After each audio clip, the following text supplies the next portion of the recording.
Have you ever wondered why your USB devices don't transfer data at the rate that's displayed on the box? Today I'm going to tell you a few reasons why that might be.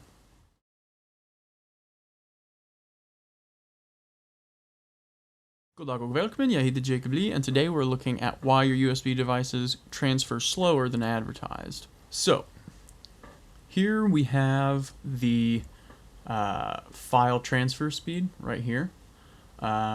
It is going at around 140 megabytes per second, but you can see it started way faster.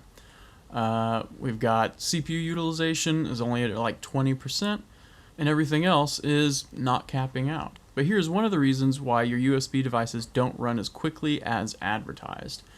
Right now I'm transferring files to an HDD, a hard disk drive. Now those are famous for being really good for large storage capacities, but not as great for speed. So we are maxed out at 100%.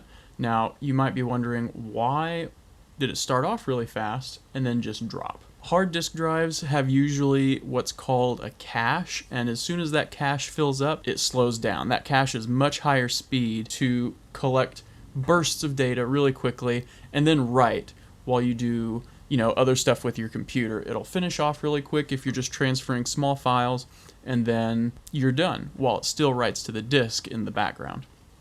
Now, for this, I'm transferring over 100 gigabytes of data. The cache is not 100 gigabytes. It's much, much smaller. For this one, it filled up, boom, went down to there. So your hard drive that you're transferring it to is a limiting factor. Now, usually, if you have a decent CPU, that's not going to be your bottleneck, but it still can be a bottleneck.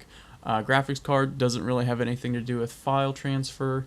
If you're transferring to a solid state drive, it'll usually dip off like that again because it does have faster cache. So it'll slow down, but not quite as much as like 150 megabytes per second. Another thing is how many items are sharing a USB controller. Just because you have 10 USB ports doesn't mean you have 10 USB controllers.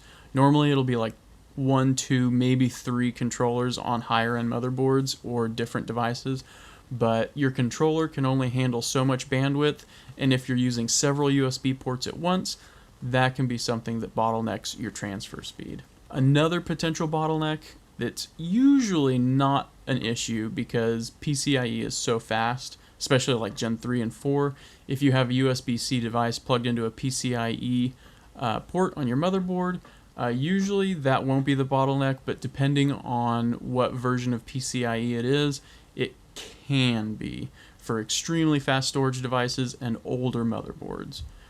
So that's something else to look out for, but that's not nearly as common.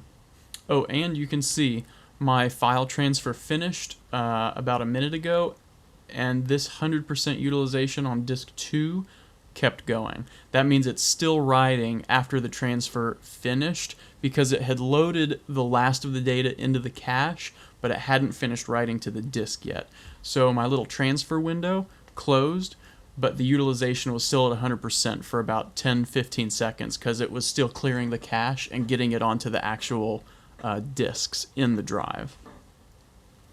Anyway, I hope that eliminated some of the mystery as to why your USB device or anything else might not be transferring as fast as advertised. It's just because there's something else down the line that's slowing it down, whether it's your USB controller, your PCIe lane, which usually isn't the case. You ran out of cache on the drive or device that you're transferring to or from. There's a lot of different factors. Ultimately, don't get too frustrated. It's just if you're not really computer savvy, it can be frustrating. So I just wanted to let you guys know those are some of the reasons that you might be experiencing slower transfer speeds than you'd expect. Be sure to be kind to someone today, and I will see you next time. Peace.